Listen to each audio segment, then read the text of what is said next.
बच्चों आज JEE main 2024 के स्टैटिस्टिक्स के क्वेश्चन को हम देखने वाले हैं और बहुत ही प्यारा सवाल है। इस तरह क्वेश्चन अक्सर आप देखोगे कि आएगा और बहुत सारे बच्चे बहुत बार कंफ्यूज हो जाते हैं। कैलकुलेशन सही तरीके से करना पड़ेगा बच्चों, है ना। तो देखते हैं क्वेश्चन क्या है। बोलता है कि मीन एंड वेरिएंस दिया हुआ है भाई, है ना, और मीन ऑफ वेरिएंस 5 ऑब्जर्वेशन का दिया हुआ है। मीन का फॉर्मूला, वेरिएंस का फॉर्मूला आपको पता होना चाहिए। तो मीन का फॉर्मूला क्या होता है? Sum of all the observation upon 5।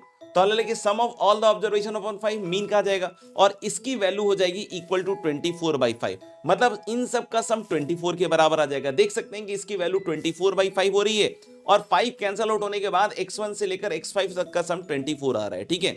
और जो वेरिएंस है वो दिया हुआ है 194/25। इसके बारे में बाद में बात करते हैं।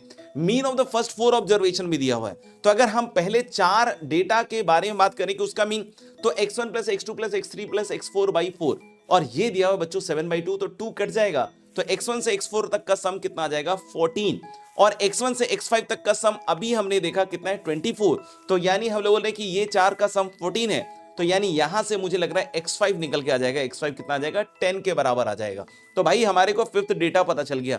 अब वेरिएंस वाली कहानी क्या कहता है? तो वेरिएंस का आपको फॉर्मूला पता होना चाहिए। क्या होता है? x1 स्क्वायर से लेकर x5 स्क्वायर, है ना। x5 को मैंने यहां पे 10 यूज कर लिया है, ठीक है भाई।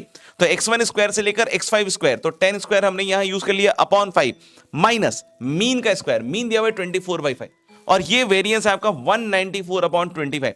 ये मेरे ख्याल से 576/25 आ जाएगा। ये इधर जाके ऐड हो जाएगा। तो जब आप ये काम कीजिएगा 576/25 ऐड कीजिएगा तो इनका जो सम है that is going to be I think 770/25। ये देख सकते हैं 770/25। एक 5 और 25 कटेगा तो यहां 5 बच जाएगा। तो 5 बचने के बाद फिर से काटोगे तो 154 आ जाएगा। यानी यहां से तुम्हारा x1 स्क्वायर से x4 तक का स्क्वायर का सम आप इधर ले जाके घटा सकते हैं, that is going to be 54, है ना। तो हम लोग बोल सकते हैं कि x1 स्क्वायर से x4 स्क्वायर तक का सम आ गया मेरे भाई 54। अब ये डेटा यूज करके हम जो नया सिग्मा स्क्वायर पूछ रहा है ना, variance of the first 4 observation, उसको निकाल सकते हैं। तो चलिए वेरिएंस निकालते हैं न्यू।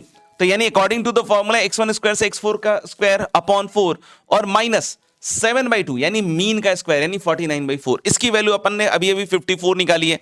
तो 54/4 minus 49/4 is going to be actually 5/4। यानी इसका करेक्ट आंसर क्या हो जाएगा बच्चों? See calculator. बताइएगा लिखकर कैसा लगा ये वीडियो।